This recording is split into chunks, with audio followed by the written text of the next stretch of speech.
Hey there, this is Kushal and in this video we are going to start bandwidth problems. और bandwidth problems को समझने के लिए we need to take an example of slot machines, क्योंकि bandwidth problem का अगर मैं आपको सीधा सीधा definition बताऊं तो you can say it is a simplified version of reinforcement learning.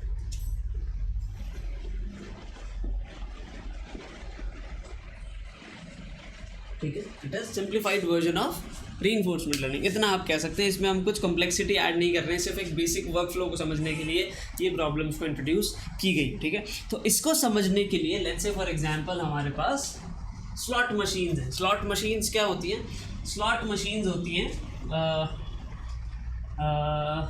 Casino का अगर आपने नाम सुना है या किसी मूवी में देखा है तो ऐसी कुछ मशीन्स वहाँ पे लगी होती हैं. ठीक है,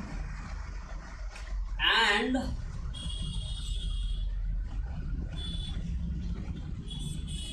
you have a lever to pull in these machines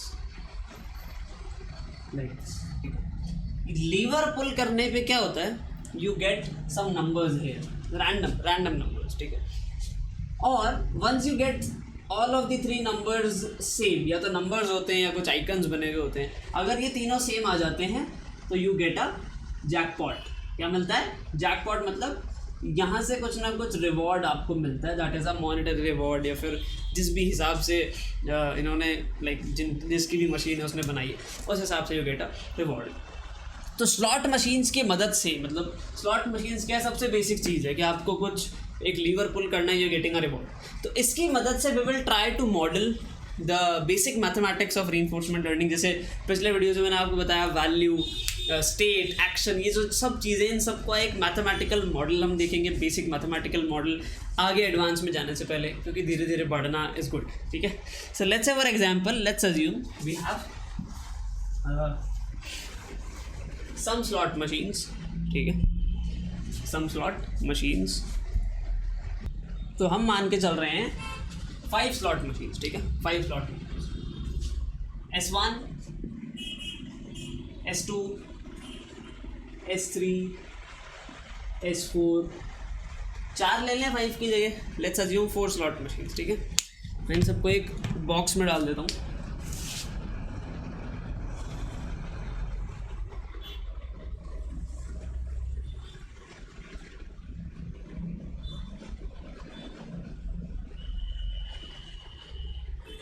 ठीक है, तो these are 4 slot machines. Okay, तो अब यहाँ पे अगर कोई एजेंट आता है, let's say the agent wants to play the slot machine game, तो इस एजेंट को हम लेट्स से फॉर एग्जांपल बोल देते हैं एजेंट ए. ठीक है, आई गेस रेड कलर इतना विजिबल नहीं है, so let's use the blue one. So let's से इट इज एजेंट ए. ठीक है, अब ये जो एजेंट ए है, इस एजेंट के सामने 4 एक्शंस अवेलेबल हैं. 4 क्या हैं? एक्शंस अवेलेबल हैं. अगर वो स्लॉट मशीन 1 को चूज करता है तो इसको बोलते हैं एक्शन 1. ठीक है, स्लॉट मशीन 2 को चूज करता है, so let's call it action 2. Slot इसको एक सेकेंड. ठीक है, अगर ये स्लॉट मशीन 2 को चूज़ करता है तो ये हो गया एक्शन 2. स्लॉट मशीन 3 को चूज़ करता है तो ये हो गया एक्शन नंबर 3. और अगर स्लॉट मशीन 4 को चूज़ किया है तो इट इज एक्शन नंबर 4. ठीक है, ये एजेंट है, इसके पास ये चार ऑप्शंस है. ठीक है, अब हर एक स्लॉट मशीन को चूज़ करने पे दो तरीके के रिवॉर्ड्स पॉसिबल हैं. ठीक है, या तो जैकपॉट,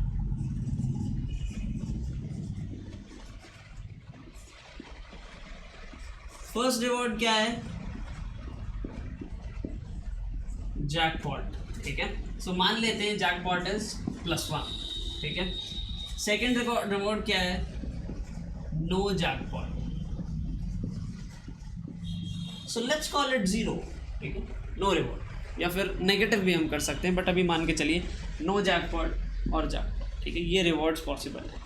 हर एक एक्शन चूज करने पे। यहाँ पे लीवर कैसे पुल करना है वो कोई क्राइटेरिया नहीं है, लीवर तो एक जैसा ही पुल होता है। जो चीज़ हम सेलेक्ट कर सकते हैं वो है कि कौन सी स्लॉट मशीन यूज़ करनी है, ठीक है। That is the main crux of the main idea, और मेन जो भी टास्क है वो सेलेक्टिंग अ स्लॉट मशीन है। अब क्या है ना गाइस, इसमें जो ये मैंने चारों स्लॉट मशीन्स की आपको बात करी है, या फिर जो ये चारों एक्शंस हैं, ठीक है, इन चारों एक्शंस की इनसे रिलेटेड दो चीज़ें हैं, ठीक है। दो चीज़ें क्या हैं? एक तो है इनकी एक्सपेक्टेड वैल्यू।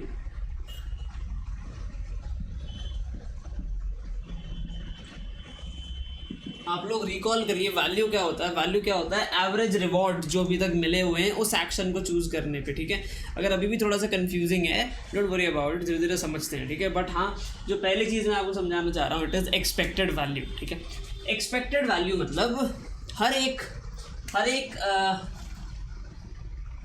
इसकी एक्शन की एक एक्सपेक्टेड वैल्यू है, और उसको हम बोलते हैं Q स्टार A, ठीक है। Q स्टार A से इसको डिनोट करते हैं, ठीक है। Q star A equals to expected value of reward T, कि भाई उस टाइम स्टेप पे क्या रिवॉर्ड मिला, known action equals to A। जो भी एक्शन आप चुन रहे हैं उस एक्शन की बात की जा रही है, ठीक है। So this is expected value, मतलब ये वैल्यू हमें पता नहीं होती। बैंडेज प्रॉब्लम्स के केस में we don't know this value, but we need to get this value. इसी वैल्यू, जैसे मशीन लर्निंग में आपको पता थोड़ी होता है क्या प्रेडिक्शंस आएंगे, but you train a machine and then machine gives you prediction. वही कुछ चीज़ यहाँ पे है, बट इट इज़ थोड़ा सा ये स्टैटिस्टिकल टर्म्स में बताया गया है। एक्सपेक्टेड वैल्यू, अगर आपने वो एक्सपेक्टेशन का कॉन्सेप्ट पढ़ा है which is similar to mean, तो आप इसको उससे रिलेट कर सकते हैं। नहीं पढ़ा है तो बिल्कुल टेंशन की कोई बात नहीं है, धीरे धीरे सब चीज़ पाएंगे, ठीक है। सो पहली चीज़ है एक्सपेक्टेड वैल्यू। एक्सपेक्टेड वैल्यू मतलब किसी भी एक्शन को चूज करने पे जो रिवॉर्ड आपको मिल रहा है उसके बाद में जो वैल्यू हो जाएगी, दैट इज एक्सपेक्टेड वैल्यू। मतलब this is the optimal value. Optimal मतलब this is the best value, ठीक है। मैं बार बार ये वैल्यू वर्ड यूज कर रहा हूँ, आप बस वैल्यू को रिवॉर्ड के जैसा ही समझो। बस ऐसा है कि अभी तक जितने रिवॉर्ड्स मिले हैं उन सब की एवरेज रिवॉर्ड है आपकी वैल्यू। बस इस चीज़ को भूलें ना, अगर आपने डॉक्यूमेंट किया तो आप भूलेंगे नहीं, ठीक है। So this is expected value, ठीक है। दूसरी तरह की कौन सी वैल्यू होती है? दैट इज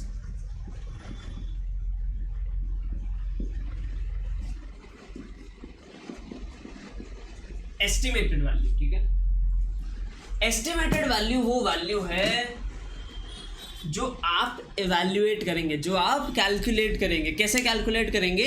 रिवॉर्ड्स को एवरेज करते करते ओवर द टाइम स्टेप्स। जैसे मैंने एक्शन 1 चूज़ किया, तो एक्शन 1 पे मुझे जितने रिवॉर्ड मिले थे अभी तक वो सब मैं एवरेज करता जाऊंगा। एक्शन 2 चूज़ किया तो उस सब को एवरेज करता जाऊंगा। तो अब एक कॉन्सेप्ट निकल के आता है कि कौन सा एक्शन चूज़ करना है, या फिर ये जो एवरेज करने वाला कॉन्सेप्ट है, क्योंकि आप अब जान चुके हो एस्टिमेटेड वैल्यू और एक्सपेक्टेड वैल्यू के बारे में। तो अब हम उस कॉन्सेप्ट पे जा सकते हैं कि एक्शन सिलेक्शन कैसे होता है, क्या वो क्राइटेरिया होता है जो फॉलो किया जाता है at the time of selecting actions, reward का क्या इसमें सिग्निफिकेंस है, वैल्यू का क्या सिग्निफिकेंस है। ये सब चीज़ें समझते समझते हम अब बढ़ रहे हैं ग्रीडी और नॉन ग्रीडी तरीके की कुछ चीज़ें हैं। अगर आपने नाम नहीं सुना, लेकिन अगर आप बुक फॉलो कर रहे हैं तो थोड़ा बहुत आपको समझ में आएगी चीज़ें। तो यही एक चीज़ है। This is about estimated value and expected value. अगले वीडियो में I will teach you how to how action selection is made, है ना। वैल्यू के बेसिस पे कैसे एक्शन सिलेक्शन होता है। फिर हम देखेंगे बाद में कि how do we calculate values. Value को कैलकुलेट करने के जो बेसिक तरीका हम इसमें इस वाले मॉड्यूल में डिस्कस करेंगे, बैंडेज प्रॉब्लम वाले मॉड्यूल में, उसको हम कहते हैं सिंपल एवरेज मेथड। फिर उसी के कुछ एडवांस वर्जन्स हैं, मतलब एक ही एडवांस वर्जन बताया है, दैट इज़ इंक्रीमेंटल इम्प्लीमेंटेशन, जिसमें हम उसी को थोड़ा सा कंप्यूटेशनली एफिशिएंट करेंगे कि वो थोड़ा उसका कोड वगैरह सब फास्टर चले इन टर्म्स ऑफ रिकर्जन। फिर हम आगे देखेंगे अबाउट नॉन स्टेशनरी प्रॉब्लम्स, कि भाई नॉन स्टेशनरी प्रॉब्लम्स मैंने क्यों अभी बता दिया आपको. इट इज़ समथिंग कि जो आपके रिवॉर्ड्स हैं वो अगर हर टाइम स्टेप पे चेंज हो रहे हैं तो how will you implement something और what changes you will do in that, वो सब चीज़ें उसमें देखेंगे. Then we will go through कुछ और चीज़ें इसके अंदर. भाई सभी बेसिक एक क्रक्स हमें समझना है ना about a lot of things, तो वो सब समझते समझते चलेंगे. अभी अगली वीडियो में आप देखिए एप्सिलॉन ग्रीडी और ग्रीडी के बीच में difference, that is type of action selection methods. फिर उसके बाद में हम बात करेंगे एक्शन वैल्यू की. जो ये एस्टिमेटेड वैल्यू है ना, इसको एक्शन वैल्यू भी बोलते हैं. लाइक दो तरीके की एक्शन वैल्यू है, एस्टिमेटेड एक्शन वैल्यू और एक्सपेक्टेड एक्शन वैल्यू. ये चीज़ें बोरिंग लग सकती है, बेसिक्स हैं. अगर आप you are type of person who loves to learn basics, who can take that pain of boredom, but उसके साथ में you can do the effort, then these videos will be worth it. But अगर if you are somebody जो informative videos देखते हैं YouTube पे जो थोड़े से एंटरटेनिंग हो, तो I know these are not that much entertaining at this starting point. But हाँ, अगर आप ये चीज़ें समझेंगे तो आप आगे की चीज़ें भी समझ पाएंगे. You can implement everything. ठीक है, इसका जो आउटकम जाता है वो कहाँ जाता है, जो आपके टेस्ला के सेल्फ लैंडिंग रॉकेट्स हैं, जो सेल्फ ड्राइविंग कार्स हैं, ये जो ऐसी फैसिनेटिंग चीज़ें हैं वो इसी मैथमेटिक्स से बनाई जाती है. मतलब इसी का जो एडवांस वर्जन है मोस्टली. तो अगर आपको उस वैसी चीज़ों को बारीकी से समझना है, अगर वैसी क्यूरियोसिटी है, तो इस चीज़ से गुजरना पड़ेगा वैसे. ठीक है, so thank you so much for watching the video. Let me see you in the next one. Good luck, good bye.